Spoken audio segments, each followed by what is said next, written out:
Hey, welcome. I'm David Tian, Ph.D., and for over the past 12 years, I've been helping hundreds of thousands of people in over 87 countries attain success, happiness, and fulfillment in life and love. And welcome to the special new video series on virtues, values, vices, and how that all relates to dating, and how it is actually the key to unlocking success in dating. And this is a video series that was filmed at a private mentoring group meeting. And over the course of that weekend, which was an amazing weekend, I covered some of what I covered was this video series that you're going to see here. Over the past few years, I've been getting a lot of questions that have prompted the material in this video series, and I wanted to be able to share it to more people. So this is why we've released this video series. Guys who are trying to get better at dating, one of their obstacles is learning how to have fun and making others have fun. So once they get that down, the next step is making connections with people and seeing if those people meet their standards. Making connections and seeing if people meet your standards. And along the whole way, from the point at which you're learning to have fun and making others have fun, and then of course making connections with people, your standards come into play, and they're really, really important. And since the very beginning of the time I was teaching dating coaching and now life coaching, standards and values, which will help you determine your standards, were always a necessary component of the curriculum. And from the very beginning, I had sections on values, how to determine your values, how to think about how your values relate to your real life, and testing your values to find out whether they really are your values, and so on. And I found out that so many guys who are having trouble with women are at such a low level on the hierarchy of needs that they're just trying to get their needs for, very basic needs for security, certainty, for significance, for sex, and the physical desire component, trying to just get that handled. In other words, they're so desperate that they're unable to think deeply about values, or they just, when they do think about values, it's always at a very superficial level, or they just ask me, or some guru, what are the values that I should have? Like, tell me my values.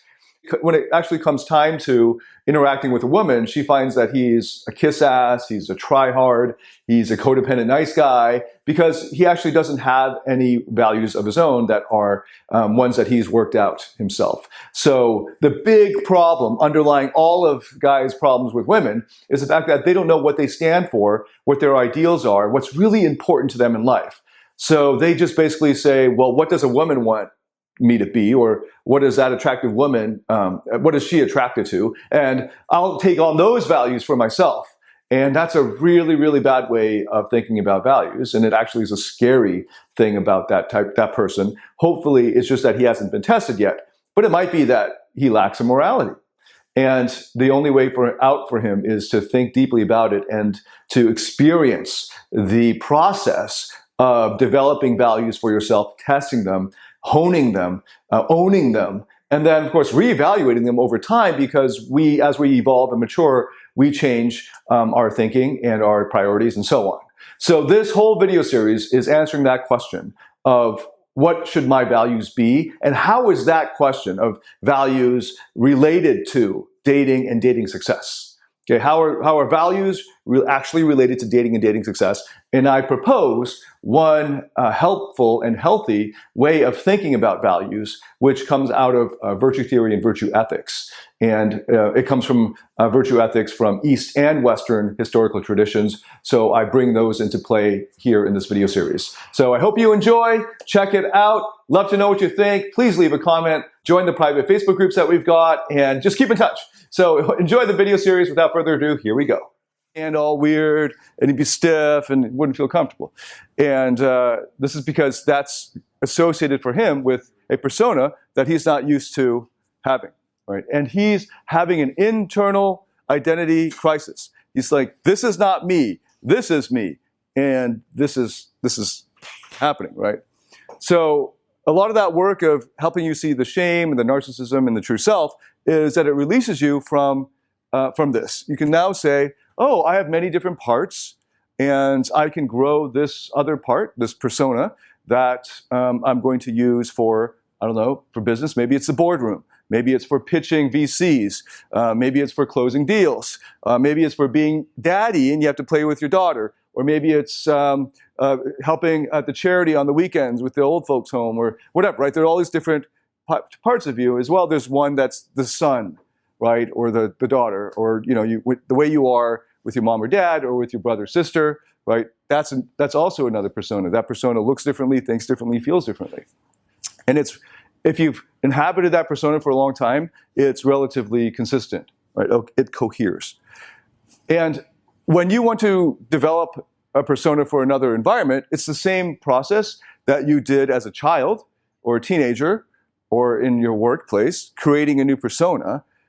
But because dating or mating relationships is triggering all of your old love stuff, right? Your needs for love, connection, and all that, that's from childhood, it's so much weightier, right? So much bigger, right? Versus you're in the boardroom, there's not many triggers, for business. When you were 9 years old, you weren't like looking for business success. So it's easier for you to have that distance, and it's not emotionally triggering for you.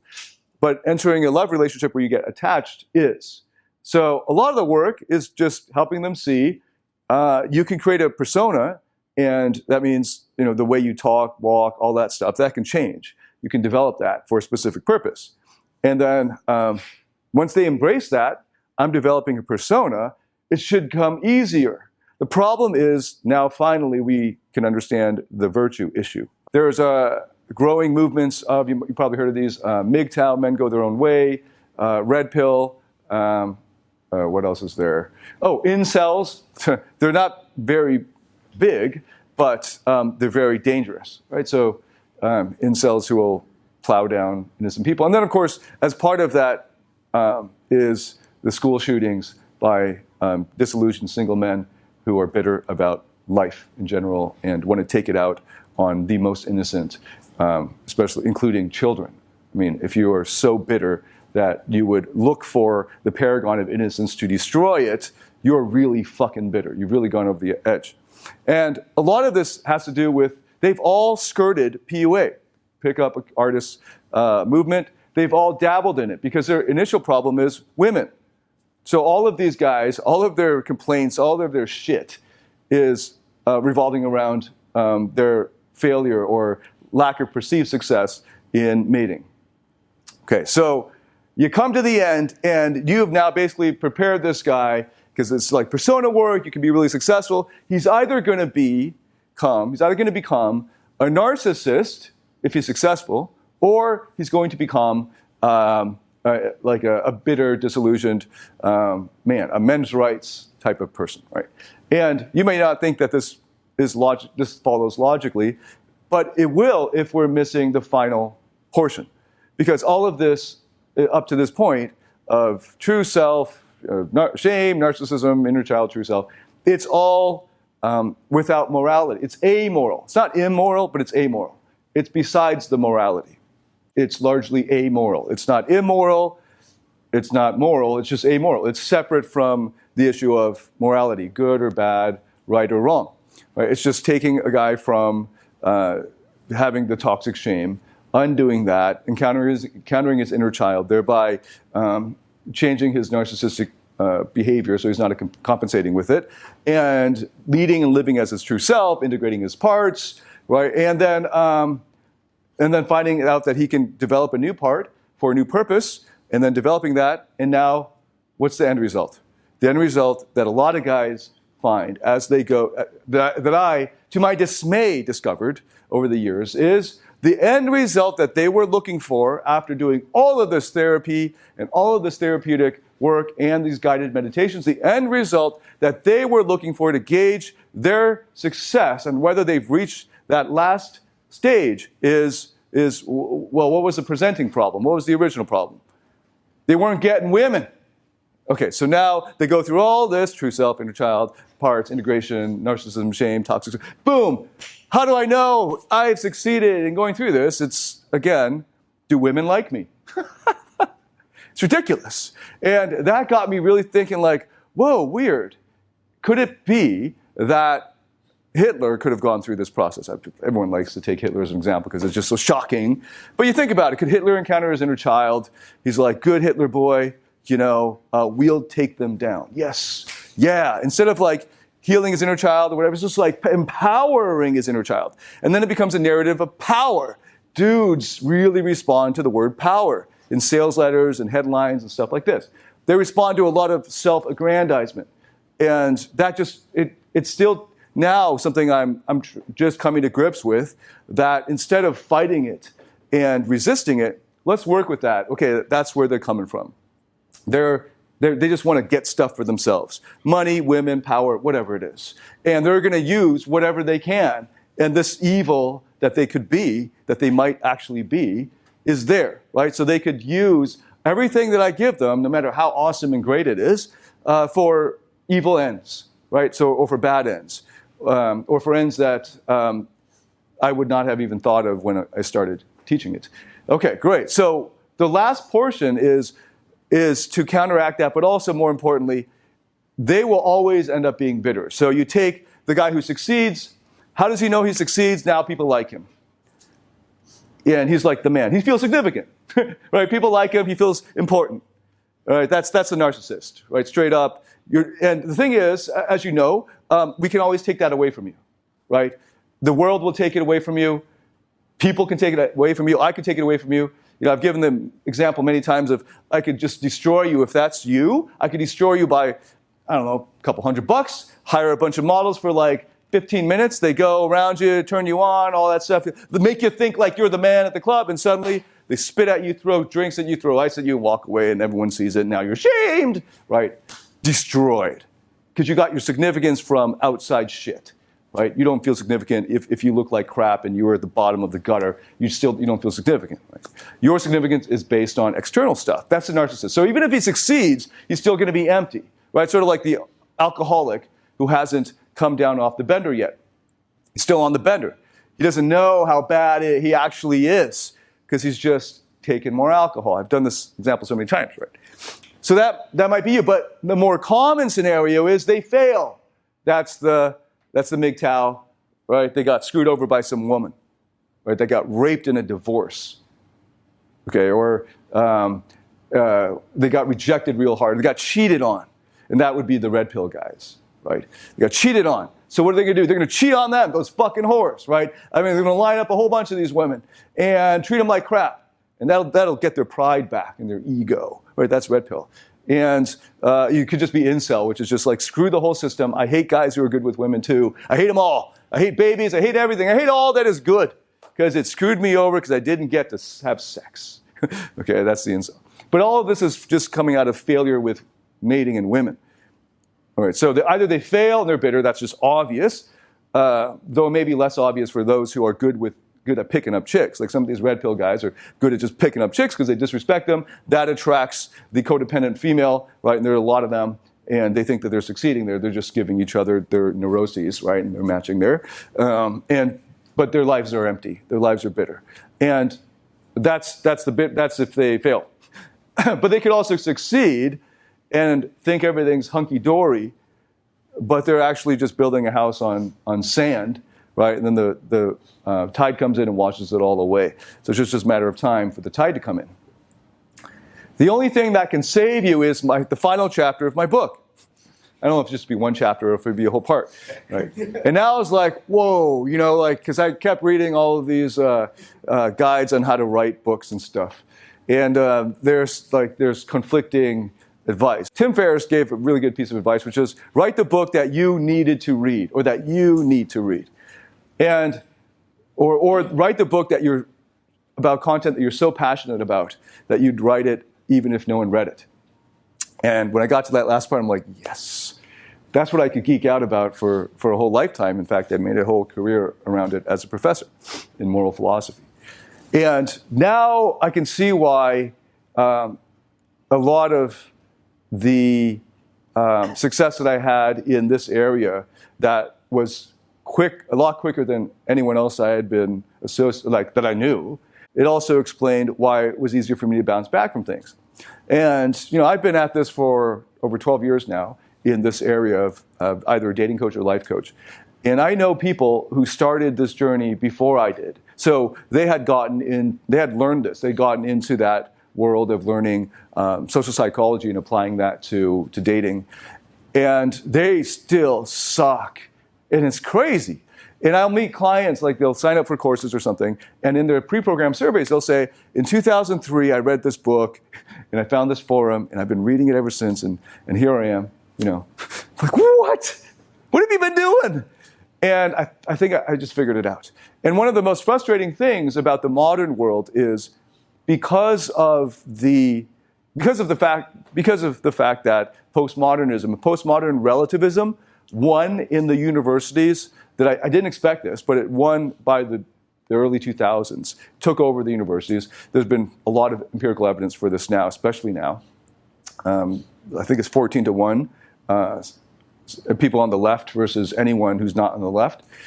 And that's trickle down because all of the elites in the world were trained in universities, top universities, right? Mostly Western universities. And they will be imparting their indoctrination of relativism. And part of relativism is that there is no good or evil, it's just your opinion. Right? It's all subjective. But you have to believe in their subjectivity. That's always the stupidity about it. So I was a philosophy student, and no one in philosophy who's serious about philosophy would ever, like there are a few serious theorists of moral relativism, but you have to nuance that so deeply that it's not anywhere close to the postmodern relativism. But generally speaking, it's really, really hard to defend moral relativism in philosophy 101, even to freshmen. And now it's just the norm. It's accepted. You don't have any right to the truth any more than anyone else, et cetera, et cetera. And this has basically destroyed young people, or people your age. I don't know how young you are, but I know how young you guys are. But I don't mean like teenagers. It's destroying teenagers, but it's destroyed men under 40. And that, I guess the millennials, they're screwed.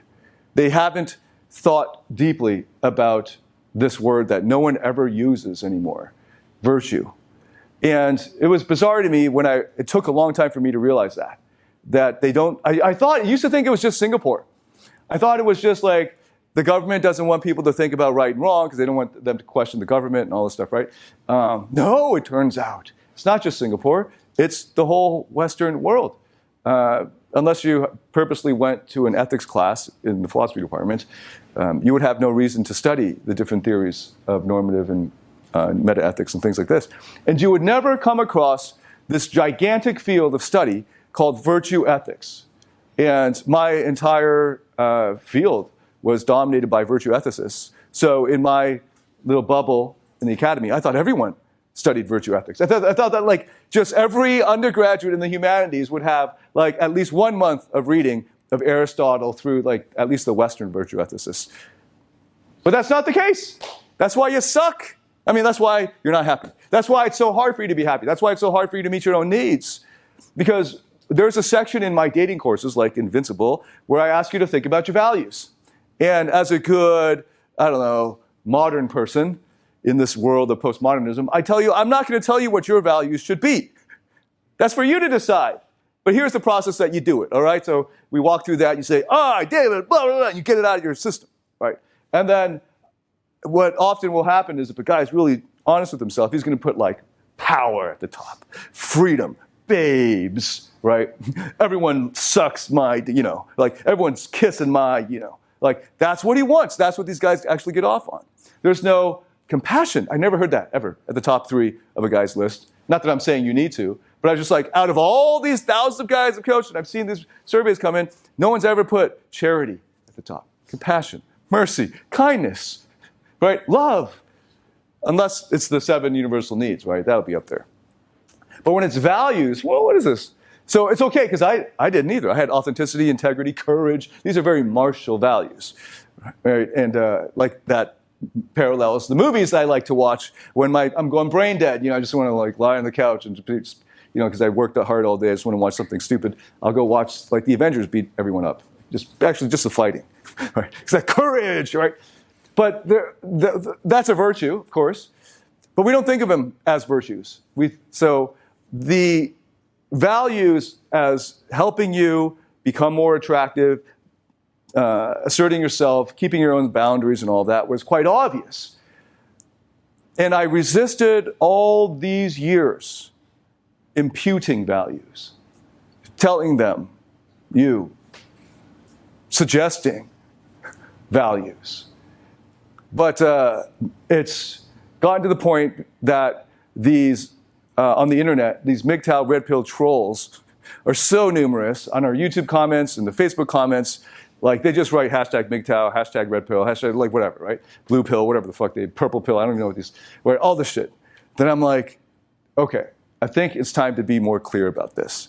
The reason those guys are so pissed off is because they actually weren't clear about their virtues and values. So in other words, they lost.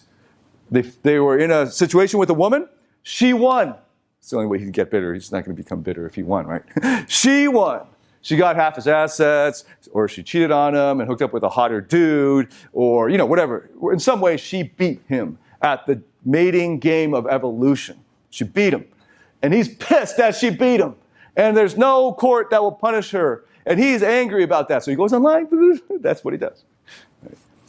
But he has no recourse. Why? Because he's just as bad as her. He just lost. He's never stopped to think about virtue, because if he did, then he would know everything that we're about to cover, and he would be free from it. So I have a course called Freedom U. It's my best course, the one I'm most proud of, the one I put the most work in. And I'm trying to get clear on what it looks like, the end goal of, if you have this freedom, what's it like? Well, you get all of this stuff, freedom of self, purpose, love, all of this meaning, etc. But what is the other side of it? What's that like when you wake up in the morning and you have this freedom? And a big part of it is you're free from bitterness, from being triggered, from being controlled by your emotions. And you love being controlled by positive emotions. You don't like being controlled by negative ones. So it's really about being controlled by negative emotions. You won't have that anymore. You'll have control over your negative emotions. And you'll have control, meaning you know how to massage them, change them, manipulate them, and you're in control. Right? You know what's happening. Not that you never feel them, because a life with just positive emotions is also pretty boring.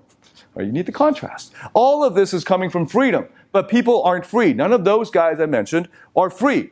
They're just victims of the mating world, of modern evolution, of how it came out. It fell out like this. In the mating world, in their 20s, women have more power, on average. The only men who can have more power than the majority of the women are the men in the top 0.1%. Right? So they're all fighting for that. Right? Just like in that movie, A Beautiful Mind, Nash. Right? These are game theory. Right? So everyone's gunning for that. The gold feels really good, but everybody else below number one is going to get screwed, and they hate that. But they have no recourse to it because they don't have a morality. They don't have that as a clear thing that guides them. They don't have a conception of virtue or of vice. And because of that, everything gets muddled. So just this morning, the afternoon will be different, but just this morning, I'm going to give you some old-style philosophy, show you how it changes your life. If you don't understand this, you'll be controlled by other things that will make your life negative.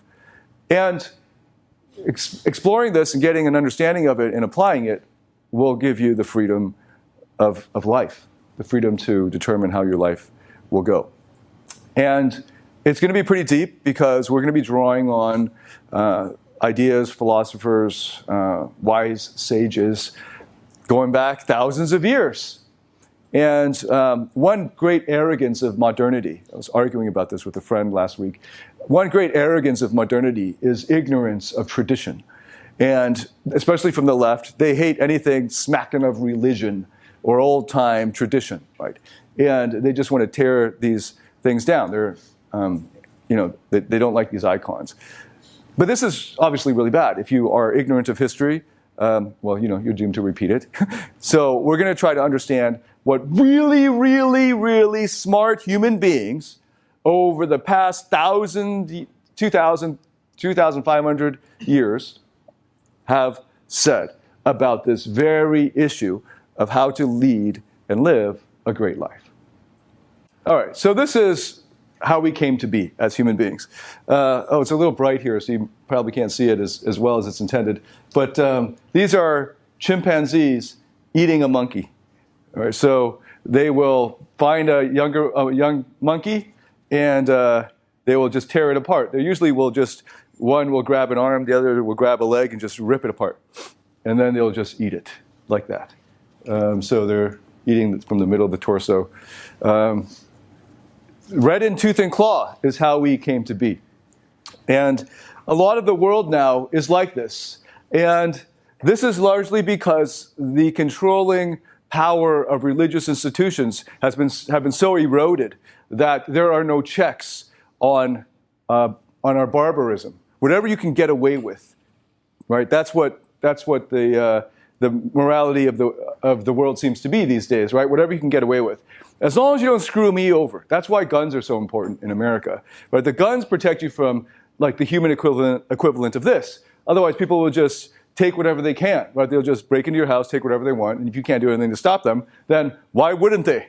Right? And if you're a woman and you have desperate men and they can get away with it, they would just rape you and then leave. Right? So without morality, there's no check on that. You're just relying on the police. But there aren't enough police, and they'd take too long to get there. So pack a gun, right? Concealed carry. And that's how you protect yourself from this.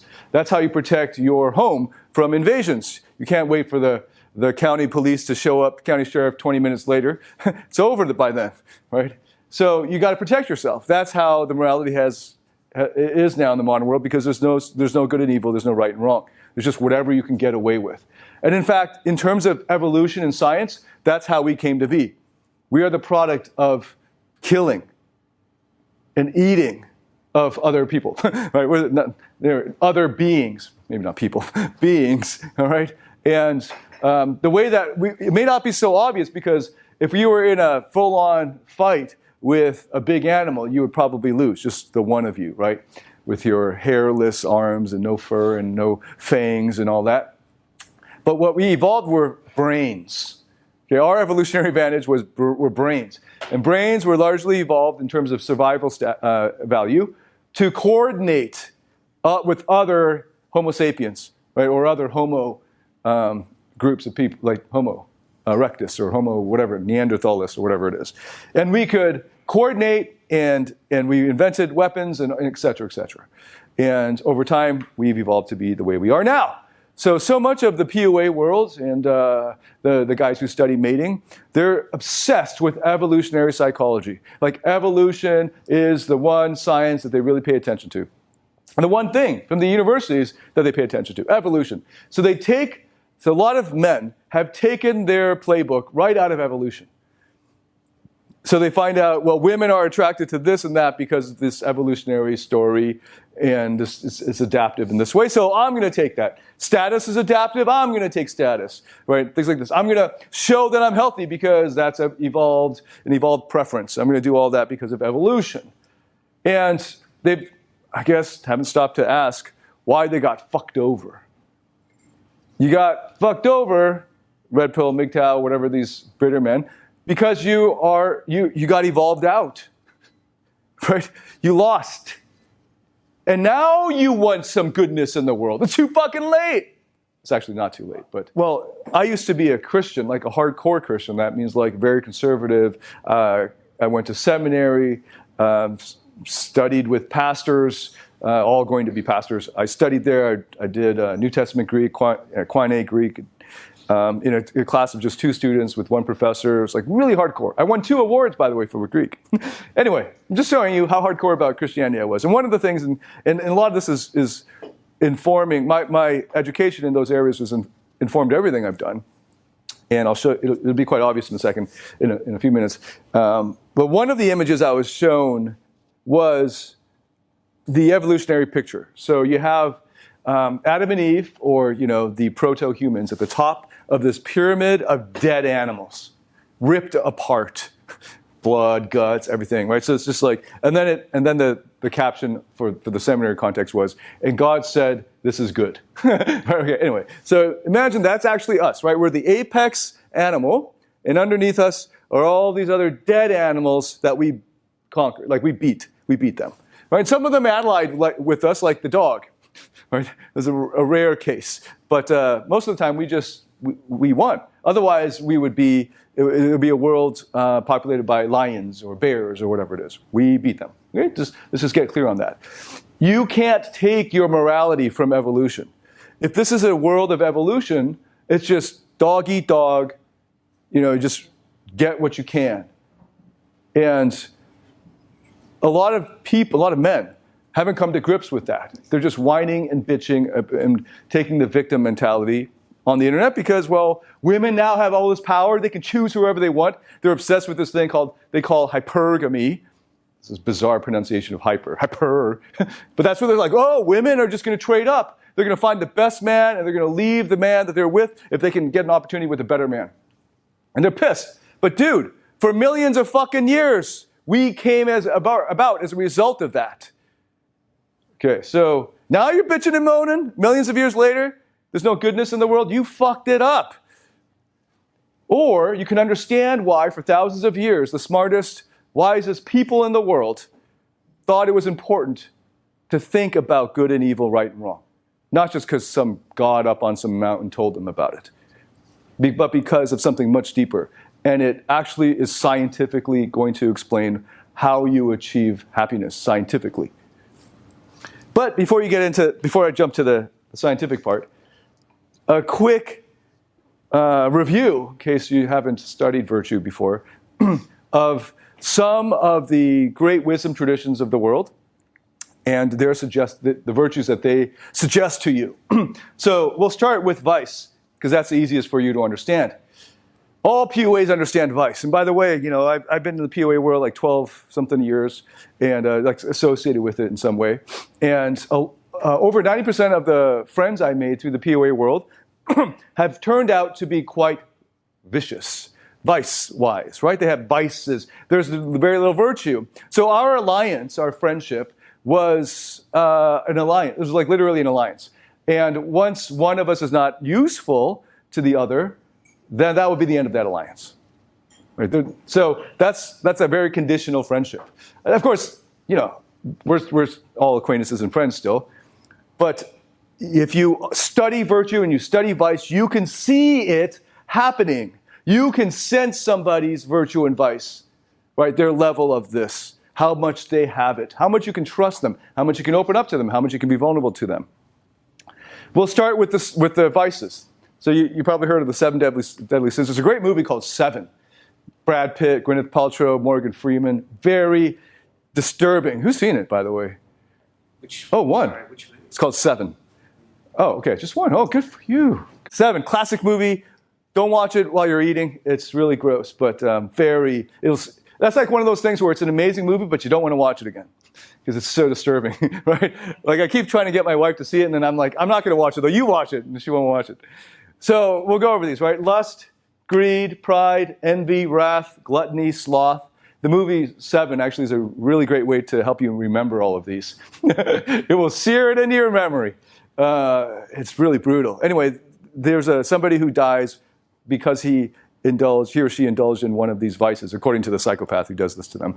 And he uses the vice to kill them. So, anyway, you should see it. It's pretty crazy. For the gluttony, I can share this one. I think this was one of the first ones that the detectives found. They got this incredibly obese man ate himself to death. So at like gunpoint or something, he was just forced to eat and eat and eat and eat until his insides actually exploded. And then next to him, they find his dead body with a huge table of food. And next to him is this gigantic trash can where he just kept vomiting. And the guy just kept making him eat. He died from gluttony. You can imagine what the rest of these are. Lust is really disgusting. If I told it to you, you'd probably want to turn off this video if you're watching or you want to walk out. So it's pretty gross. You'll remember all of the 7 deadly sins after that. So these are 7 deadly sins. Now, I've had to think, as a Christian theologian, philosopher, think deeply about the relationship between these 7 deadly sins. And there is one sin that is the cardinal sin. It overshadows all the rest. In fact, the devil would prefer that you would give up one of the other sins if you adopt this one. And if you only have this one, he's fine with you not having any of the other 6. Right? So this is a very common strategy in the fall of people. that they become teetotalers or something like that. Like they become very strict about denying themselves in these other areas. And then they take on this one vice. What is the greatest sin? What is the greatest vice? Pride. Yes, very good. Fall of the devil. This is the devil's sin, right? So this is, I think, from Dante. This is the fall of the devil from heaven because he deigned to challenge God or something like that. And anyway, he was cast out. And just a nice image here to get you to think about pride. Now, pride is a bizarre English word. It's really hard to now use pride in any kind of meaningful way in discussions of vice because it's just too common now. The word that I prefer is self-centeredness. The reason is because I'm heavily influenced from my Ph.D. studies.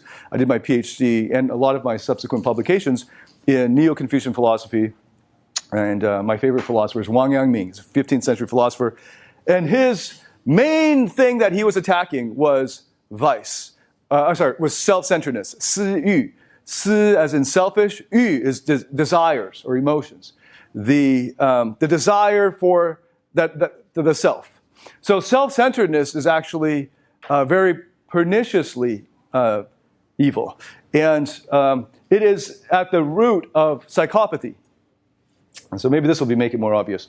Robert Hare, one of the foremost researchers in psychopathy. Here he goes. Language and words for psychopaths are only word deep. There is no emotional coloring behind it. A psychopath can use a word like, I love you, but it means nothing more to him than if he said, I'll have a cup of coffee.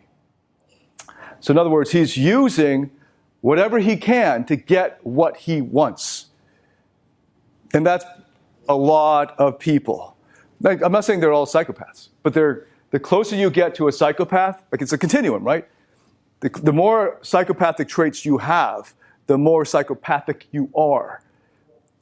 And in terms of just the way society has gone, once you jettison morality, and you haven't thought about what you should replace it with, and instead you just go about your life.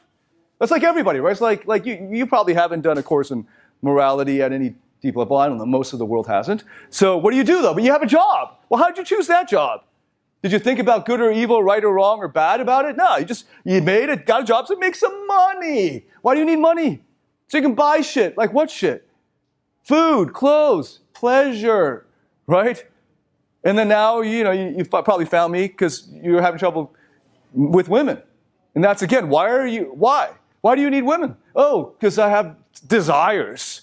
I have these carnal desires, lust, right? And I want to use it. So give me, David, give me you. I want to suck your brain, David. So I can go and fuck some more. I want to suck and fuck. I want to suck your brain, David, so I can fuck some women. They never stop to ask about good and evil. And is there a comeuppance?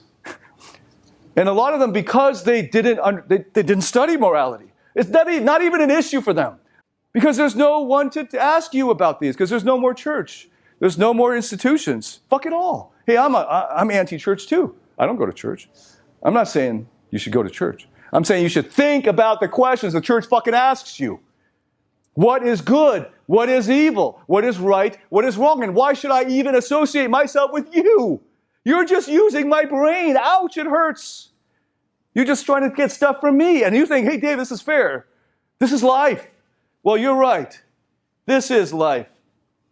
So one day I will eat you because I can't trust you. So in America, I would be packing. I would definitely be concealed carry because I can't trust people there unless I got something on them, right? I got their insurance policy. I got their money. I got their daughter. I got their son. I got their kids. I got something on them. I can trust them. They won't pull a gun on me and just steal my shit.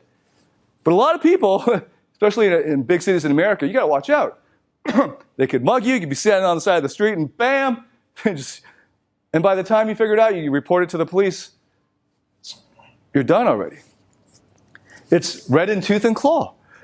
But I would prefer to be in a society where I don't have to worry about that. What happened in 2001? People started to had to worry about that. Before 2001, They were just blithely going around. The biggest problem was the stock market. Now our problems are that the guy next to you could just open up that gun in the movie theater. I mean, this happens like once in a blue moon, right? But you're thinking about it now. What have you done to protect yourself? Nothing. Because it's evolution. You've trusted them.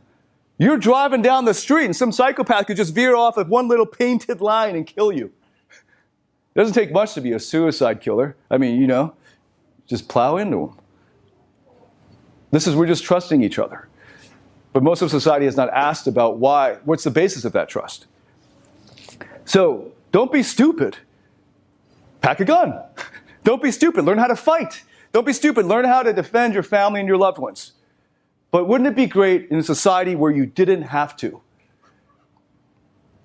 Well, unfortunately, you have to. This is the society now. They don't give a fuck. 7 deadly sins all over the place. Yeah, let's have some more. You know, the bad part is it was so hard to find this image. When you Google 7 deadly sins, all you see are cartoons. Because there's like anime after anime. I think there's an anime called 7 Deadly Sins. So I had to put in 7 Deadly Sins theology or 7 Deadly Sins Catholicism to find this. And it still wasn't the stained glass thing I was looking for. But, you know, people are just going to trivialize it. We do that all the time. Hey, man, it's cool, man. You know, we go clubbing. I do a joint. No big deal, right? I'm there. It's cool. You can do a song about lust and how cool it is, because fuck that. I want to lust, right? Yeah, we're going to glorify all that shit. And then don't complain when you get fucked over. Let's just be wise, man. Just be wise. So we'll get to that in the virtue section. But psychopaths, the closer you get to a psychopath, and the more you embrace the sins, the closer you're getting to a psychopathy, where you don't care. There's no compassion. There's no fellow feeling. It's just like, I'm going to get whatever I want. What happens in a love relationship there? There's actually, the theory goes, and the more you study psychopathy, they can't actually love. That's the tragedy, the great tragedy, not even of a psychopath, because we think of them as killers and all that, but you know, people who are like psychopaths but don't have malicious intent, like a sociopath. Like the way they made Sherlock Holmes look in the TV show with the guy who played Doctor Strange. His name is escaping me. Benedict Cumberbatch. Great TV show. I love that. But he's a sociopath, and he's like, I'm a sociopath. But he's not a psychopath. He's not going to go out and purposely harm people. He doesn't get off on that. But he's a sociopath. And then closer to, you know, you get narcissistic disorders, you get histrionic disorders, bipolar, borderline. Bipolar's much further this way, but borderline disorders. All of these various gradations of the lack of fellow feeling are closer and closer to psychopathy. And the closer you get to psychopathy, the less you can feel love. And relationships with cluster B disorders are going to be like this. So what you'll see sometimes is guys in relationships and they're just trying to control the woman, right? Like you can see this in the various groups that we manage. She's going out and I don't like it, or she's doing this with the other guy and I don't like it. And they never ask the right and wrong, good and evil. They just ask, how can I control her? Well, why should we help you do that? Why shouldn't we help her be free of you? Or why should we help either? Because both of you are equally bad, equally evil. Right? It's basically a psychopath asking me, how can I play this puppet better? I want to make her come to my house. How do I do that? I want to pull this string. David, where's the textbook on that? Where's the video course? I need that module. I need the module on how to turn her on. What's this string? It's not working very well, David. Show me how to use this string. And they never stop to ask, what's going to happen once you have all this control, you fucking psychopath joker? What's going to happen? Is there any love there? No. Well, that's the theory. They actually can never experience that because it's all about them, their selves, their acquisition of power, their acquisition of sex, their acquisition of pleasure. Well, how do we get rid of this? Okay, so let's say that you agree, all right, this sentence seems really bad. I don't want to have to be on guard all the time, defending myself all the time. I don't want to have to be the gorilla looking out, or the monkey looking out for the chimpanzees, killing me all the time. I want to be smart enough that I can avoid that, But I would like to be in a society and to be with friends, like real friends, who won't backstab me if they can, just because they can get something from me. Well, what can I do about that, David? Well, then I say, wonderful, welcome to my world. This is the world that I've inhabited since at least the age of 11, when I was reading theology and philosophy books for fun as a big nerd. Of course, that was probably because I was very alone most of the time. And all they wrote about was this exact question. How do you become a good person? How do you have a good life? Not a life full of sex, money, power, and drugs, but a good life.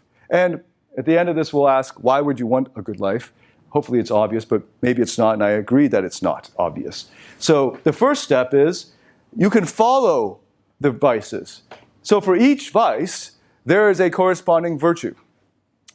You can see this is, these are the theological vices and virtues. I just take these because, as examples, we could insert whatever from whatever tradition or whatever. If you've already thought about this and you can think, if you've already got your own list of vices and virtues, it's great. Just see how they match up, right? So they match up. So if you want to decrease the lust in your life, you can increase the chastity in your life, etc., right? Gluttony and temperance. I'm going to be diving into 4 virtues that will counteract almost all the vices, including pride, the self, the excessive focus on the self. And before I move on, actually, for the pride, the excessive focus on the self is at the root of the psychopathy, the cluster B disorders. It's the caring so much about yourself, about what other people think of you. Here's an interesting thing that's happened recently. Meditation has become this huge thing. Mindfulness has become this huge thing. And they are taken from the Buddhist tradition and the early Hindu Vedic tradition.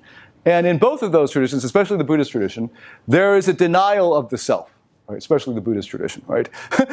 Where you're supposed to practice these, to take on these practices so that you're not focused on the self anymore. You're not attached, right? You get rid of your attachments, right? There's anatman. These are all key concepts in Buddhism. And then the West repackaged it and said, hey, you should do all these so you can help yourself, right? It becomes a self-help thing, an excessive focus on you and your self-aggrandizement.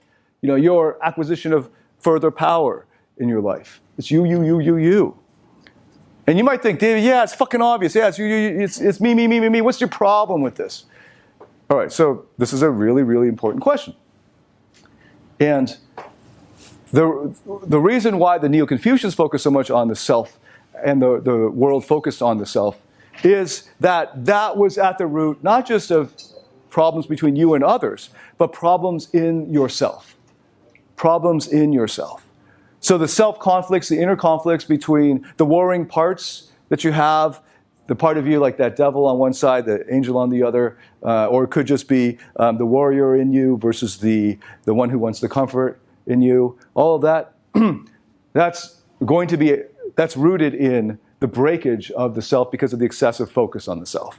Once you take your mind off of yourself and you focus on something else greater than yourself, hopefully greater, but even if you focus on something else, things go a lot smoother. This is, by the way, also the key to achieving flow, the flow states, right? The capital F flow. If you focus on yourself, you'll never achieve flow. If you focus on yourself, like, how am I doing right now? How do I look?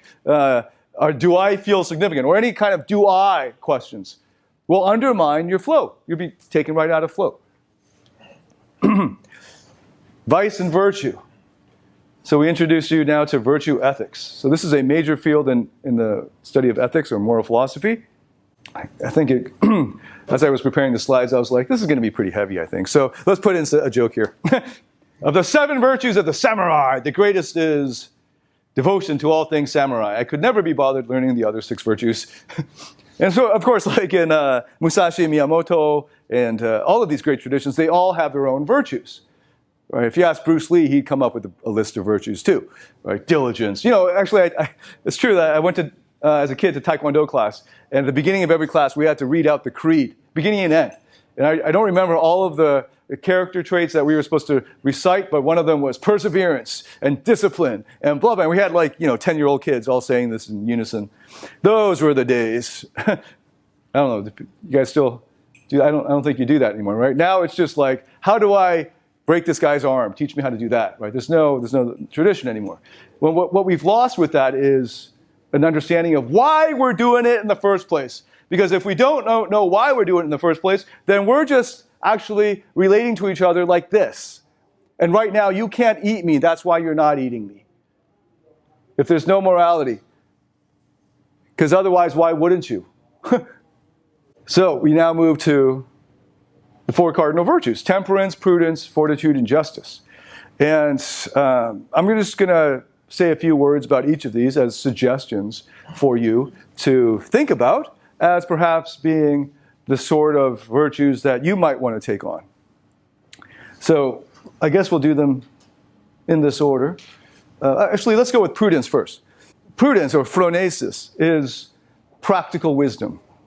It's the injunction to be as wise as serpents, but as innocent as doves. But the wise as serpents part, that's the prudence part. So that you know if there's a predator or a vampire that you're dealing with. You don't go blithely, ignorantly about sticking your neck out for people to cut it. Right? So you can protect yourself and your loved ones. You're prudent. You have practical wisdom. Right? This is a virtue. Learning the ways of the world, not being naive about how the rest of the world works, about how sexual mating happens, about the sexual politics, about the way of the world, money, power, guns, these sorts of things. You want to think about that. Prudence. Okay, that's prudence. That's an important thing. So in the left is now the social justice warriors. They don't value prudence. They get mad when you're too prudent. They're like, that's the way of the world, but that's bad, that's wrong, why do you know that? Or the fact that you even know that proves that you have privilege, and you should apologize for this privilege. And this is eventually, if you keep following this down the line, you have old-style Maoism. You drag them before the kangaroo courts, right? So that's prudence. You got to know the reality, have a really good grasp of how the game is played, so you don't fall victim to it. Okay, so that's prudence. That's a pretty good thing to have. That's a virtue. That's something you should encourage in yourself and in your children. You should be looking for that for those you associate with. Are they naive? Do they value naivete as a kind of misguided innocence? All right, what about temperance? Temperance is, in the old days, associated with drinking, unfortunately. But it's not just obviously drinking, it's anything. You can have the same relation that an alcoholic has to an alcohol as to anything. You can have that with sex, with deriving like significance from ego stroking, from anything that would be, especially with narcissistic goals, but anything. It could also just be food.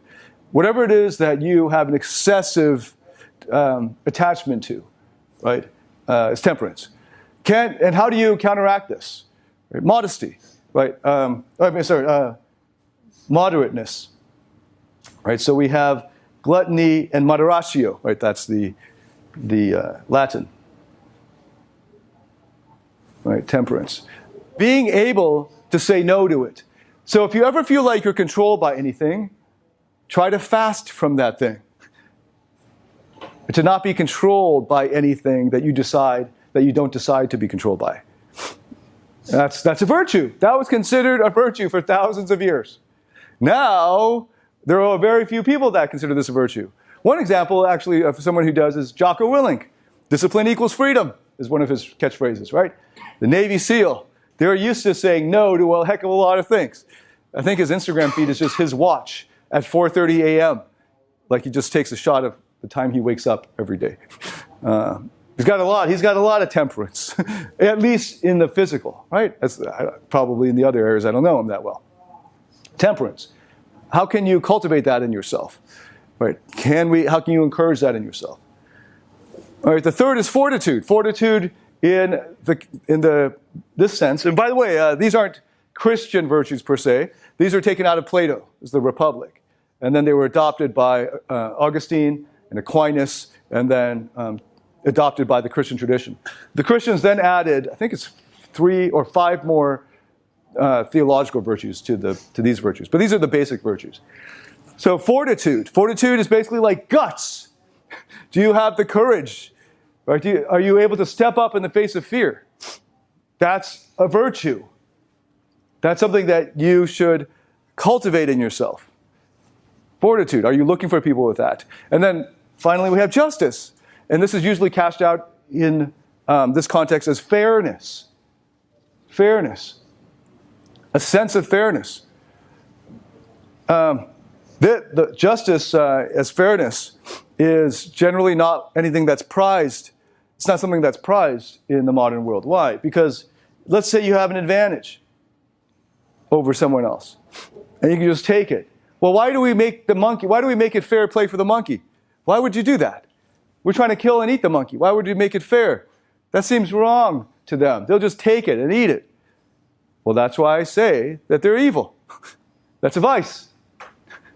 And I can't trust them because they're just going to wait till I turn my back and then they'll bite me. And I'm not surprised when they do because I understand them. I understand their vice. Another thing about understanding vice is understanding your own shadow, your own dark side, what you are capable of doing, that you could go back to your animal nature, that what's natural is not what's good. And you can write a whole book about that, right? The movement towards natural as being a good thing, right? Like, actually, we will get to that in the debate between Mencius and Shinzi, so I'll leave that for when we get there. So justice is fairness. Think about that. Fairness as a virtue. Due process. Not the kangaroo courts of Me Too. And now we move out of the Western tradition to the Confucian tradition. And these are the Confucian virtues out of the Analects. And then Mencius, who is the next generation after Confucius, took the first four and talked about them in terms of sprouts. I'll get to that in a second, but we can just go over what these are real quick. Ren, that's the first one. It's humanness. There's this horrible translation. Humaneness, maybe. It's often translated as benevolence. But Ren is, you can see the etymology. On the radical is a person, a man, like a person, human. So it's got two lines this way. And then there's two. The feeling of your other, of your fellow feeling, as philosophers call that. That you can enter into understanding. You can empathize, with the other person. You have that feeling with them. Ren, right? So philosophers translate this as, or the scholars translated that as you feel the humanity in the other, right? Humaneness. Right? Benevolence is also another way to put it. But these are all really deep. You could write an entire book on each of these. In fact, they have been books written on each of these. So I'm going just at the surface, very super, like scratching the surface of all of these. Righteousness is more like rightness, right? Like E is often translated also as justice. And basically it's setting things in their proper place, right? Rightness. Okay, so again, this is a lot of it is similar with justice. Li, and this is the most interesting one. This is one that's missing from the Western virtues. So Li is a very interesting term from the Chinese. It means ritual, rites. And you think, why would that ever be in a list of virtues? That, you go through the motions of these rituals. Like when if there was a ritual around drinking tea, it could be like this, then you pick it up, and when you put it down, you turn it 2 styes over, right? But in fact, that's not a real ritual, by the way, but in fact, we actually have plenty of rituals still. In Thailand here, we bow like this, and when we meet, we shake hands. Sometimes we hug. These are all rituals. We say hello, and you say hello back, I expect. If you don't, then it's like a snub. These are all rituals. They only make sense within the context of ritual. And if you ever want to feel the power of ritual, just stick your hand out, or have someone stick their hand out to you, and you can feel that the polite thing that you're trained to do is to do this and meet their hand. Because you would have to force yourself not to, right? Because you're trained by ritual. So why is ritual important as a virtue, though? This just seems like manners. Well, it's not, because it's actually much deeper. What ritual does is it shapes your character. So the things that you do, either physically or verbally, actually affect how you feel and think. So the ancients understood this. This is why they had the marches and these grand displays of pageantry in front of the emperor all through history. Because if you could get the subjects to engage in an orderly display, that means you have order in this country, in this kingdom, in this state, or whatever it is that you have power over. And that means that you can get shit done, for one. But it also means that there's something you can count on to make the relationship between people go smoothly, right? Otherwise, without ritual, you just evolve into, I'm going to keep going back to this wonderful image, into this. Right? Ritual helps you not to do that, so that the more powerful man bows to the weaker one, and they have a sense of fair play. So if you're going to go into a BJJ match with this person, you'd make it competitive, right? And there's no bullies. That's another thing about justice and fairness, right? Fair play, anti-bullying. Otherwise, you have a culture of bullies. And you always have to wait till the teacher shows up to break it up, or you have to wait until the cops show up to prevent the bullies from taking advantage of the weaker. And without that, if you just let the bullies bully and they win, well, would you want to live in a world like that? Because sometimes the bullies take power and they become king. And that's a shitty world if there's no goodness there. So all of these things were instituted, these virtues, to prevent those things, to prevent us from devolving into the animals. That's Li. And Zhi is knowledge. That's pretty obvious. This is a lot more like prudence there. So that one's more obvious. But I've written an entire paper just on the virtue of Zhi in the Analects. So if you ever want to read that, virtue epistemology, I've written a paper on it. I can send it to you. And then, of course, Xin, which is integrity. And this is a really beautiful Chinese character because you have, again, the person on the left, the radical, and then you have the character for word. So you're a man or person of your word. That's integrity, person of your word. And you know what prevents us from devolving not just into bullies, but also cheats and liars and deceivers and manipulators? What prevents that? Well, the virtue of integrity, of being a person of your word. And unfortunately, I'm that way to a fault. Just recently, I just paid an extra $45 to a company that I didn't need to because my credit card got changed and they had my old card.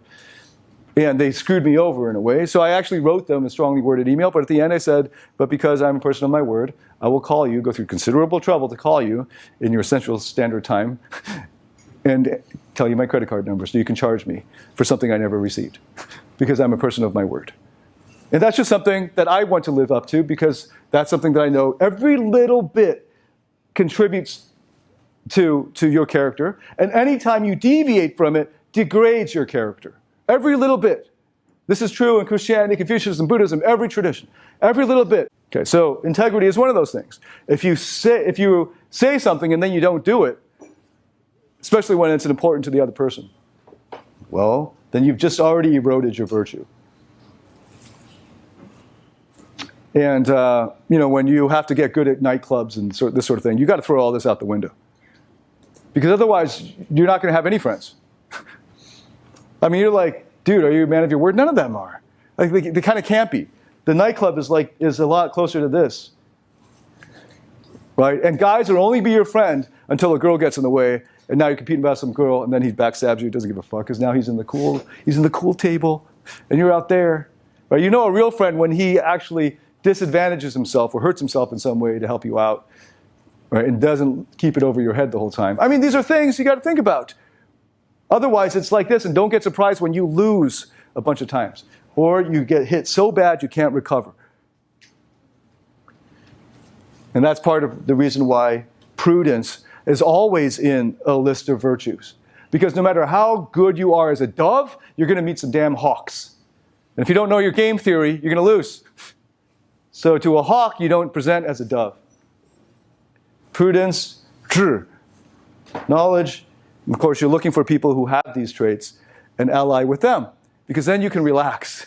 Then you don't always have to be on your edge, checking your back all the time, looking for a Iago. You guys know Othello, right? And then finally, we come to a wonderful debate that I spent in my professorship, entire graduate seminar, exploring with my students. The debate between Mengzi and Xunzi, and this is also paralleled in the Neo-Confucian tradition, in case you know it, the debate between Zhu Xi and Wang Yangming. Of course, you probably don't. I'm introducing these in case you decide that you would be interested in them, and you can do some more reading. So now you might be wondering, well, how do I cultivate these virtues?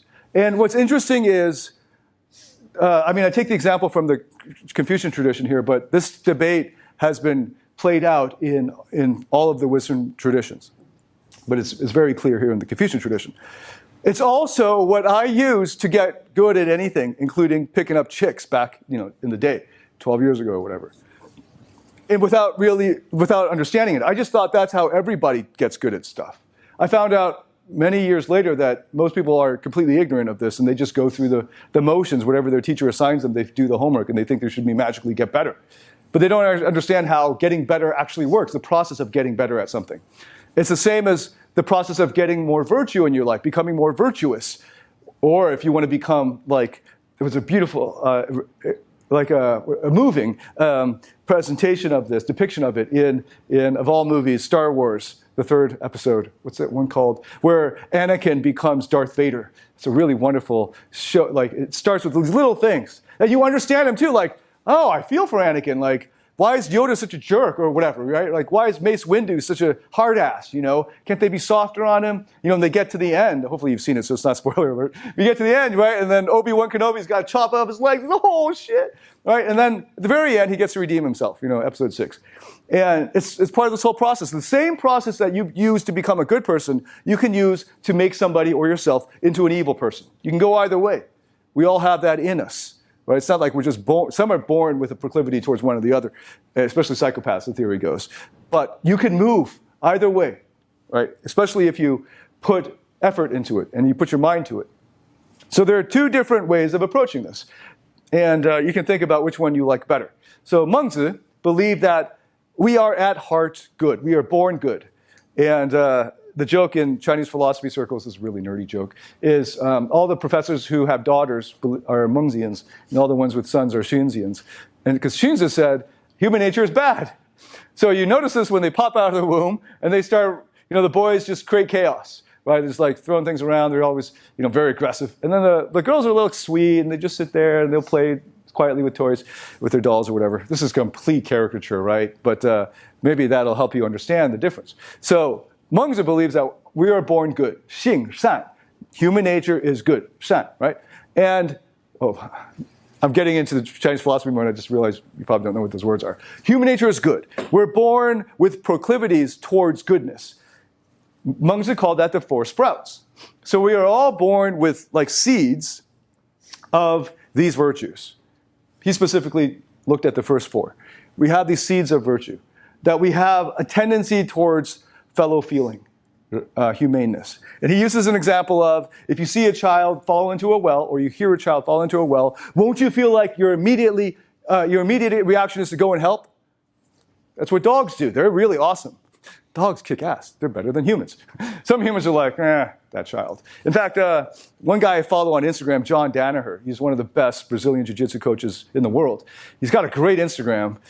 He writes these essays on every post. And one of the posts is him at a subway stand, platform in New York, like this. And he's like, how far we've come. 10 years ago, I was standing on this platform, and whatever, like times were hard back then kind of story. But then he said, and there was a guy standing at the edge of the tracks, and the train had to stop and wait for him, right? Like, he was literally standing looking down, and all these New Yorkers were like, come on, move or jump, man, move or jump. And he jumped. And then the whole subway car was silent. And then John Danaher was like, it's amazing how, when you confront the things that you callously say, how it shames everybody. And I was like, fucking John Danaher, I just come here for BJJ advice, man. You give me this deep shit. But that's a lot of the world now. It's cool to look at somebody about to jump from a fucking bridge. Like, come on, man, get out of my fucking way. I got shit to do. Jump, man, get some balls and jump. Right? And, that's because you lack humaneness. You lack the first virtue. And Mencius said that we all have it. That's why they all stayed silent after. Because if you didn't have it, you didn't have the sprout, you'd be like, good, he's jumping. Can we go now? Can we go? But you feel it because you had it. That's Mencius' argument. You have that in you. You've just not let that sprout grow. So the idea is when we're born, we're like little sprouts, little pieces, grass, and you have to water it. You have to give it the right conditions. You got to give it sunlight, water, and all that, and it will grow. But if you grow this seedling in denuded ground, or like, I think the example he gave was a mountain that had been burned down and you try to plant it in barren soil, well, then it won't work. So if you take a good human being and beat the shit out of them and put them in a horrible environment, they're going to come out evil. Well, that makes sense. So it wasn't that human nature is good and always will be good. It's that you start off with the proclivities, the movement towards goodness. All right, so that's Mengzi. Now Xunzi, which was one generation after Mengzi, said, no, actually, just look at our world. How can you tell me these people are good? No, we have the raw stuff, but it's largely, it's just inert. It's not moving in any direction. You have to shape it. And so he came up with this, the first person in Chinese history to come up with the concept of artifice, or the creation of stuff. So this is where we get to the discussion about whether what's natural is good. You see that a lot now. I mean, that's all Whole Foods, billion-dollar companies. That's their motto, right? Organic, it's natural, that's good, right? So everything's about, the more natural it gets, the better, the more good it has, right? So we move back to natural diets and all this stuff. But actually, this is quite ridiculous because no one ever wants to go back to the time before air conditioning, especially in Singapore. What's natural is no air conditioning. What's natural is you're fucking naked, right? Maybe some of you will like that. You're like, oh yeah, here we go, right? I don't know. But what's natural is you got to hunt your food. What's natural is you don't got a bed. You got to sleep on some grass and whatever, right? That's natural. You want to go back to the state of nature? And of course, in the Enlightenment, there were some who learned about, they're using this as an ideal to hold up, like the state of nature, right? But it's ridiculous. I mean, all of these innovations are not natural that have made life better, more comfortable at least. Medical advances, etc., right? These are all good, right? That's not natural. A lot of what we should give thanks for is not natural. This room that we're in, this technology that we're using, the very ways that you're watching this or listening to this, being here, these aren't natural. These are all a result of what Xunzi would call artifice, right? They're artificial, but they are good. So human nature is like a piece of what he called it, wood that's all curled up like you would chop off a tree. And if you want to make something of it, you've got to carve it. You got to do some work on it, right? So you got to make it into something. So he talked about how to take a warped piece of wood and straighten it. All right, and that's the process of making somebody into a good person. So either way, the result is the same. You have some awesome thing at the end, right? The question is, where did you start off with? Do you believe that we start off with some goodness in us and we have to encourage those tendencies? Great, I'm all for it. But maybe you think, nah, there's no goodness. And this is Jordan Peterson's view, right? Life is suffering, life is hard. We're kind of shitty stuff. And you have to do this, so you got to take on responsibility. And I'm like Jordan Peterson's pointing thing, right? You got to take that responsibility. You got to make something of yourself. Wipe the Cheetos dust off your chest and get out of your parents' basement, right? Now you've done it. I don't know if you ever had Cheetos dust, but all right, great. Right? So you made something of yourself. That's the Xunzian view. So Jordan Peterson is a Xunzian. But either way, this is just a debate that works out towards cultivating your intuitions or cultivating a good character so that the end product is a good human being. Now, one thing I forgot to mention is the reason you may not have heard of virtue ethics is because even though virtue ethics is the oldest ethical philosophy tradition, I mean, I'm citing shit from the 500 BC, right? And of course, Aristotle from around that time as well, Buddha, these were all virtue ethicists.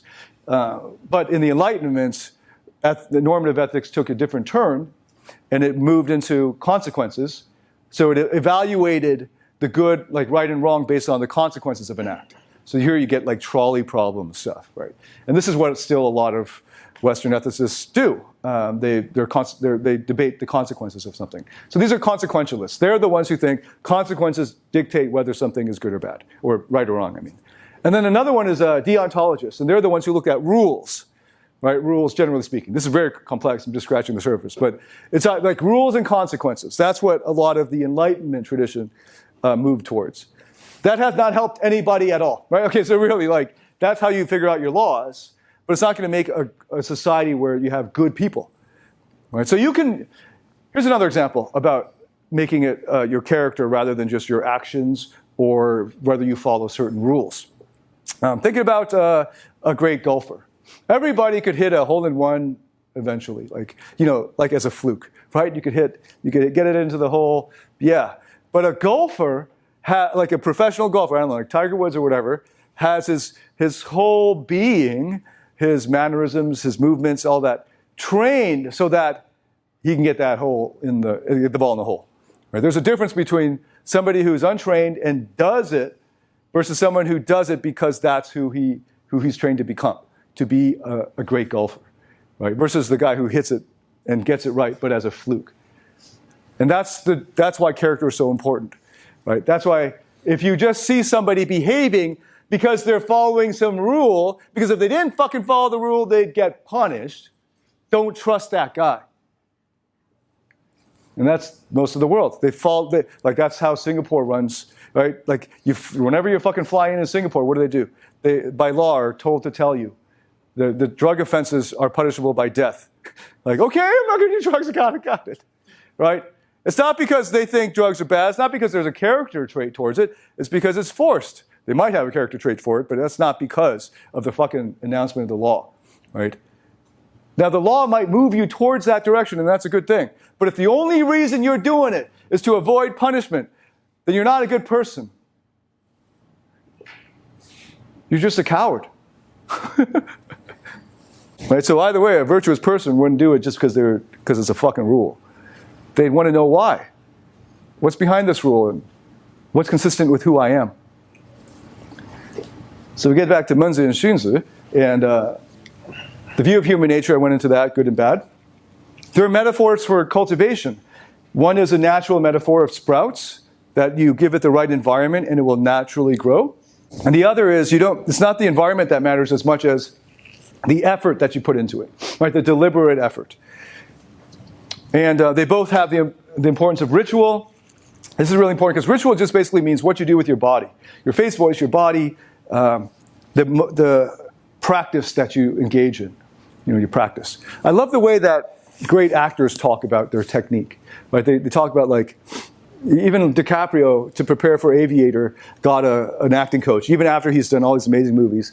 And I remember watching an interview where they asked him, wow, you've done so much already, why would you need a coach? He's like, everyone could improve their technique.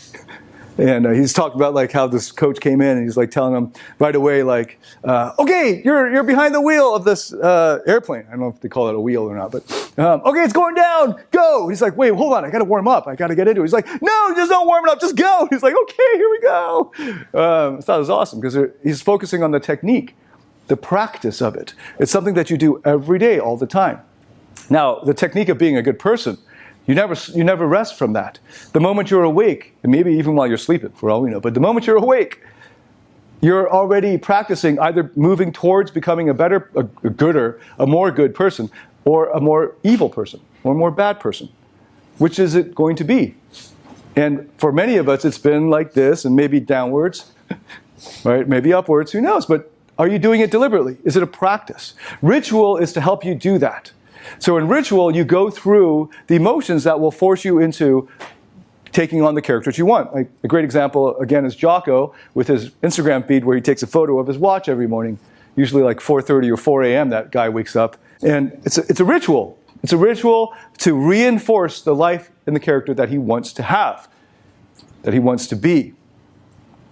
So in either case, you get through it by the ritual of, in the case of Mengzi, getting into the sunlight, getting the right watering, and getting the right soil conditions and all that, as an example, right? So what would that be in your life? The conditions of your life. It could even be like your bed, but also your home, the people that you associate with, who you see on a day-to-day basis, who you hang out with regularly, your peer group, etc. What you do for a living. How is that making you into a person who's more good? Building your character. Right, that would all be under Mengzi's thing. He's looking for the rituals that you're going through in your life. Are you just coming home and down in a whole bottle of whiskey to drown your damn sorrows? That's a bad ritual. That will guarantee that something else happens to you that's very bad. Right? And the same with Shinzi. Shinzi is a big on ritual because, in fact, even the shaping of the wood is a ritual, right? Repeated movement over and over and over. That creates the good character. And knowing the good. Well, moral epistemology, I'll skip that for now. But if you want to read more about moral epistemology, I've written an entire awesome paper on virtue epistemology. So in case you want to know.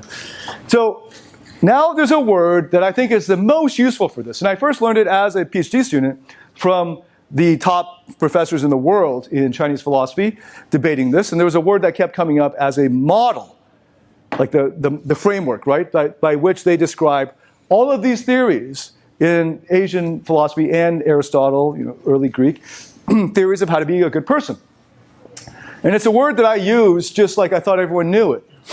I think most of you know it, but just in case, I'm going to just go through it real quick here. Moral connoisseurship.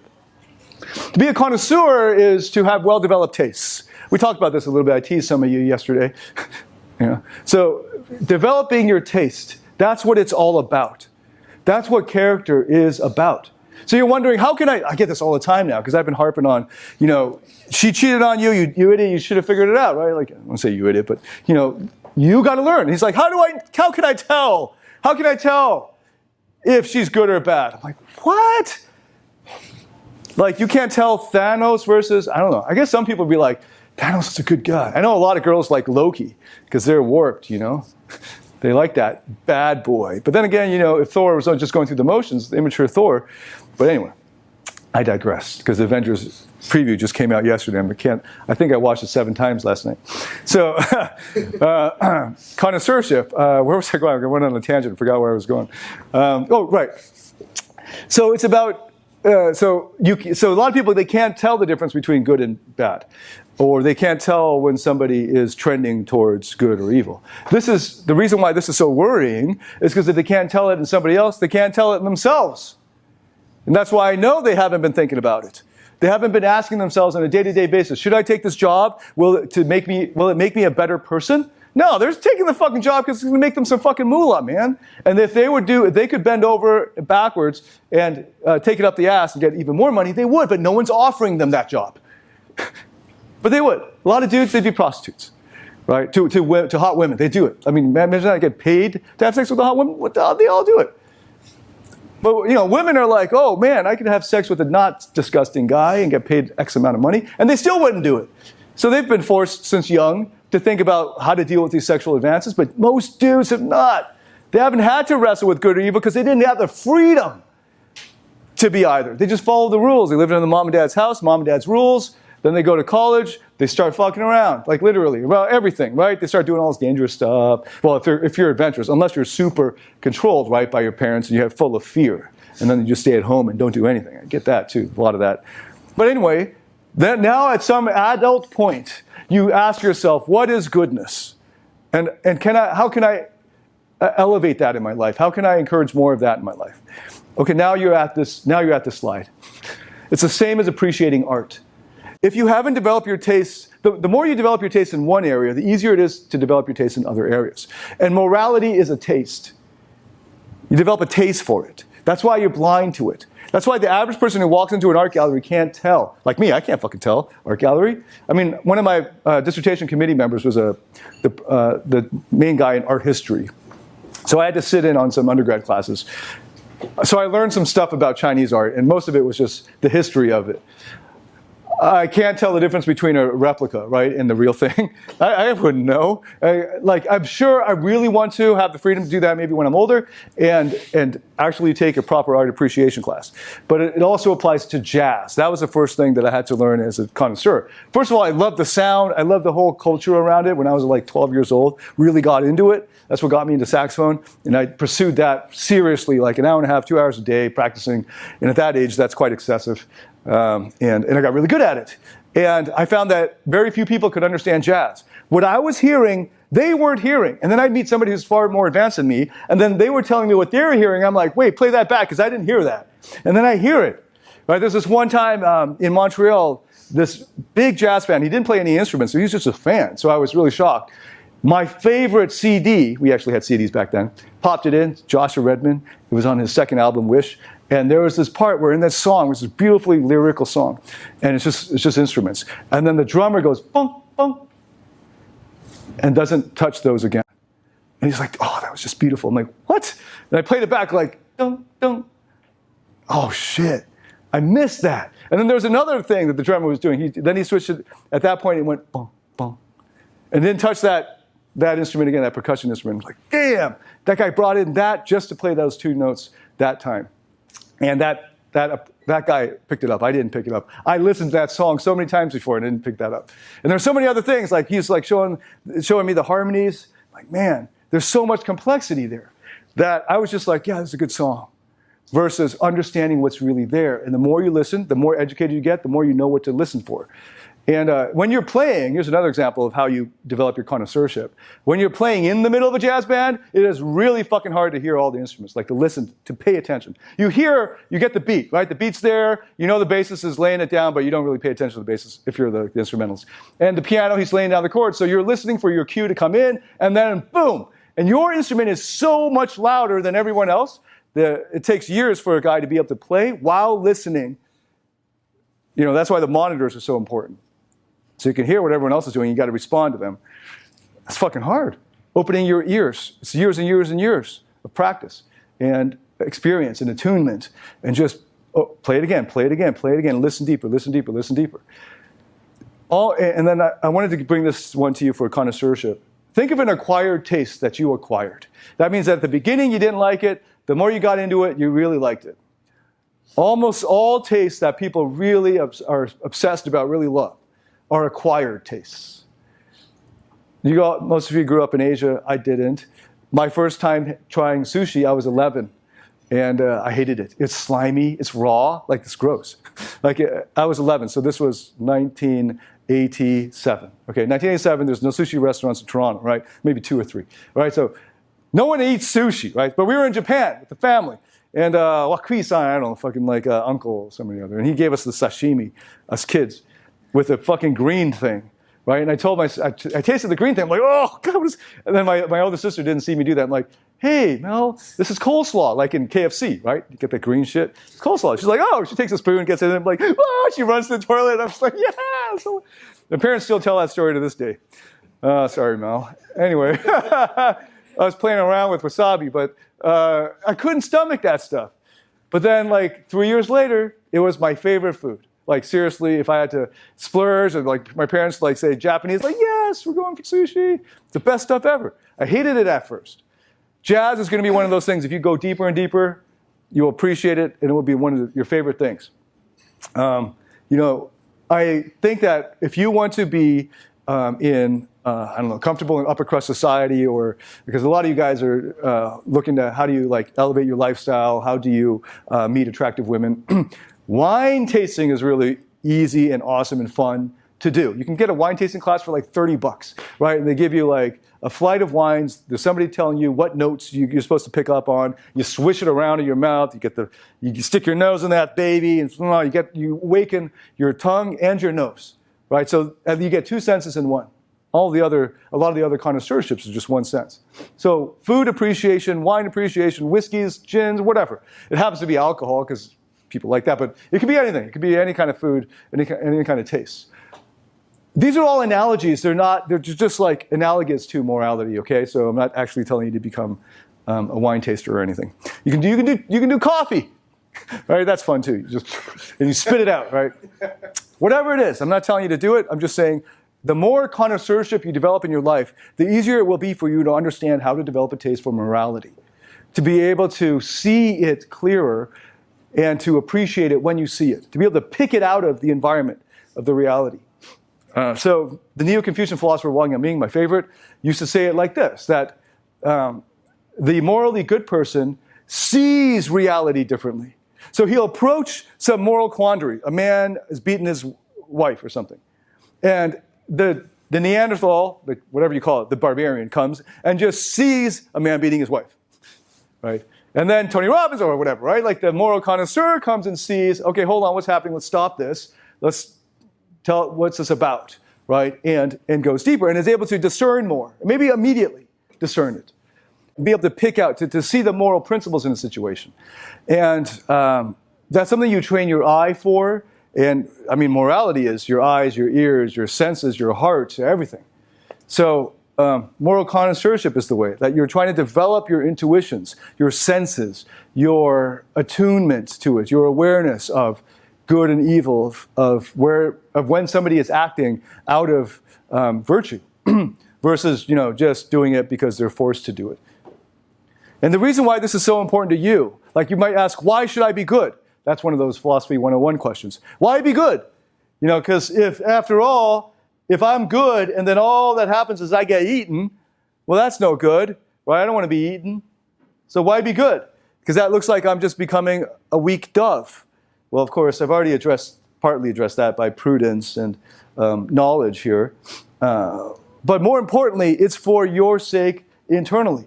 Aristotle said in Nicomachean Ethics, for to constitute happiness, eudaimonia here, the well-being, like flourishing, there must be, as we have said, complete virtue and a complete life. You can only find happiness, fulfillment, well-being, flourishing with virtue. And why is that? Well, I've already presaged that. I mean, I've already introduced it here, that the psychopath doesn't actually love. He's not able to feel that, because in order to feel love, you have to feel vulnerability. You have to be able to feel your pain. Otherwise, all you're doing is relating to other people like this. And then there's only gradations of this. Am I a good puppet master or a poor puppet master? David, teach me to be a better puppet master. And I was always wondering, like, for so many years, why do I have this feeling whenever I get those types of questions? It's because they're asking me to help them be more evil. They're using me to make them more evil. And that's when I realized, well, that's why I'm resisting this. And I will say no anymore. No, I will not give you limitless. The only people who get to have limitless, you have to buy the whole thing, right? That's like when Neil Strauss, he should have said, when the interviewer asked him, do you want to take back the things you did? Do you regret writing the game? He's like, no, it's something that I did in the past, it'd be out there. But the interviewer said, would you suggest that you package the game with the truth? Like, yeah, okay, that's what you should do. That's what I would do now. If you're going to use those tools, which is going to increase your prudence, you better fucking have the other virtues. Or now I've just equipped Hitler. You know what I mean? I've just made a person better at deceiving and manipulating others. Okay, so virtues are the only way to find love. Because somebody who is only vicious can't actually love. Well, how does this link up to science? So our lives are like pretty crappy in general. I agree with Jordan Peterson on this. Our lives are much more comfortable because of technology like air conditioning. But I don't know how much air conditioning has actually improved the happiness of people. I think people were equally happy before air conditioning, but you can't go backwards, right? Now that you got air conditioning, you can't go backwards. But remember the days before? I know you guys have relatives in Singapore who lived before where air conditioning was so expensive you could only have it at the office, right? But you're still happy. You still find love. You still had kids and did all that stuff. Like, not you, but your parents or whatever. And, well, this is the trajectory of life. You're born and you die. And in the middle, you hope to have some fun. And then you hope to have enough money that you can keep yourself alive and survive before you naturally die. That's life, right? And life would be better if there was someone else to share it, wouldn't it? Right? Especially if you have an amazing life. If you have a shitty life, then maybe it's best to be by yourself. Okay? But I don't know. Maybe if you were stuck in jail for 50 years, it'd be better to have a roommate. I don't know. I haven't thought enough about that particular. But like, okay, but things are going great. Everything is even better when it's shared. You got something good. You got a great suite, right? Who needs 3 bathrooms in a hotel? You can shit in one, pee in another, put your stuff on the other one. But you have someone else, it's so much more fun, right? You're sharing it. Sharing it doubles, or actually compounds, your happiness. So this is clearly something that tugs at us more, right? And you already know this. I don't have to repeat the inner child work, why we have a need for love and connection, why that's built into us as Homo sapiens. And you kind of just intuitively understand why this is a more meaningful and full life than just you by yourself growing old and dying. Okay, so hopefully you get that. But even better than that, especially from, now we bring the science in. Well, this can be explained by science as well, but we bring the evolution in. From an evolutionary perspective, this is a failure. Why? Just from evolution. It's not a failure from any other perspective. But for evolution, it means they didn't pass down their genes. So the only purpose of our bodies, from a biological perspective, is to, as a vehicle, to pass on our genes. All right, so what's interesting too is your life is happier with a family. And the Asians are like, yeah, that's what we've been saying for thousands of years. And it's interesting because to come to grips with that, to terms with that, like as a Western educated person, that the family unit, whatever benefits the family unit will benefit your happiness. Now you might think, that's stupid, that's bizarre, that makes no sense. Well, think about those sci-fi movies where they take babies and put them in a school, like they do with the X-Men, the movie coming up, right? And it's supposedly that's better for the kid, right? You can teach them stuff, you can turn them into soldiers, you can do whatever you want with them. And there's no family there to mess with them. You can brainwash the fuck out of them, right? And they're awesome. They're super soldiers and all this shit, right? You can do that. Do you want to be that kid? I know some of you may be like, yeah, I want to be a fucking super soldier. Make me into the Scarlet, what's her name again? Black Widow. Yeah, that's what they do with Black Widow. I'll be a Black Widow, sure. Right, but you don't actually want the bad stuff, right? Wouldn't it be better if Black Widow could have been Black Widow and had a family? She would say yes, right? Because she wants one with the Hulk. Oh man, I'm such a nerd with Avengers. Fuck, trying to not get into that. Okay, so your life is qualitatively better as a family, but also from an evolutionary perspective, it's superior. That's why all of virtue is actually evolutionarily better. Now you might, having a virtuous life, being a person of good character, and it shouldn't matter to a person of good character, by the way. So if you're a person of good character or trending that way, this is not a motivation for you to continue, okay? Being a person of good character. You should be a good person of good character because it's good, not because it gets you ahead in the evolutionary game or race. But it does. Okay, that's the science part. Why is that a good thing? Why be good? Well, if you, generally the people who ask that are these types of people who are trying to just get ahead. Right? They just want to get ahead. More money, more bitches, more cars, more whatever. They want to get ahead. Whatever it takes. Whatever it takes to get ahead, right? They'll do it. They're like, why should I be a good person? Well, this isn't supposed to motivate you to be a good person, but from a science perspective, the reason is because a good person will raise a happy family. And a happy family is the key to all the good stuff, right? So you could beat your kids, I guess, and force them into slavery of some kind, and they'll probably get knocked up and have more kids, right? And I guess you can perpetuate the cycle of red in tooth and claw. I mean, you could be raised in a society like this, right, and still have babies. But life is so much better, and the science has proven. You'll live a longer life if you have love in your life. You'll live a longer life and a more meaningful, fulfilled life because you have lots of positive emotions instead of all that stress cortisol in your system eating away at like acid. If you've got love and happiness in your family situation, among your loved ones. And this is, from the scientific perspective, why we have virtue. Right? And from an individualist perspective, you won't get any of your emotional needs met without it. You'll always just be empty. Think of a life that is lived to pursue the vices. Right? That's what actually a lot of guys who turn to pick up stuff want. They're like, make me more bad. I want to be the bad boy. Make me more bad.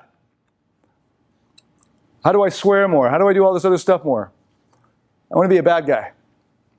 Okay, well, yeah, especially for nightclubs and shit like that. You'll be sexier.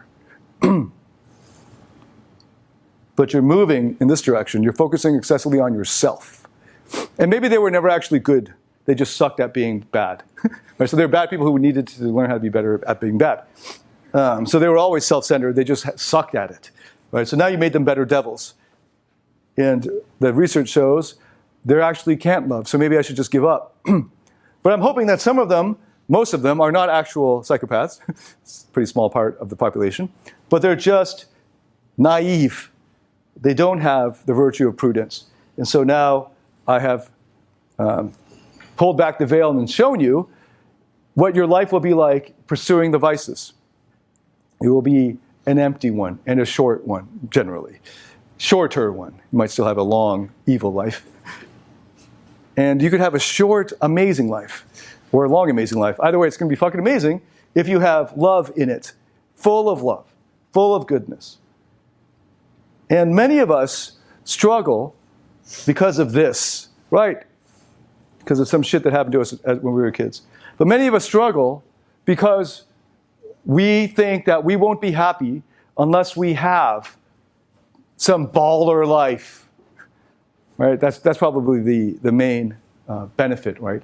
Guys are looking for from a sales page, a POA sales page. A baller life, the Damblezarian life, right? Bitches and boats and planes and booze and what else? Fancy clothes, I don't know, lots of people like kissing your ass.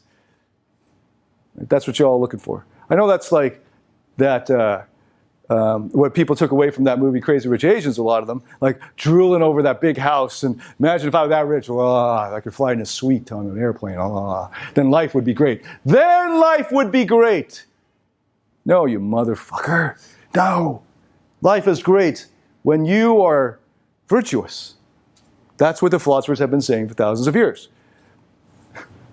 Now, of course, you can enter the fray and debate. That's also what we've been doing for thousands of years. Unfortunately, in the past 20 years, that debate has stopped.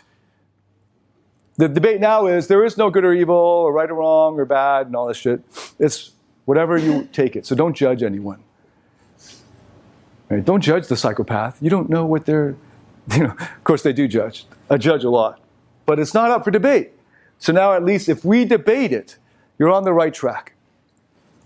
And I propose to you that virtue is scientifically proven, just from, even just from logic, from what we know already of the science, to be beneficial in a great way to you as an individual, and obviously to your genes, your progeny.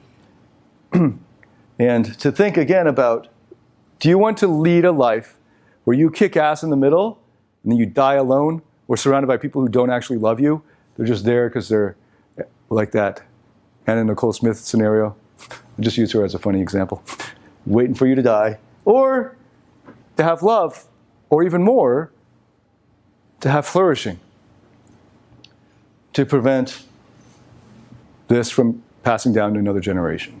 Right? That, the science is unequivocal on the number one secret to happiness.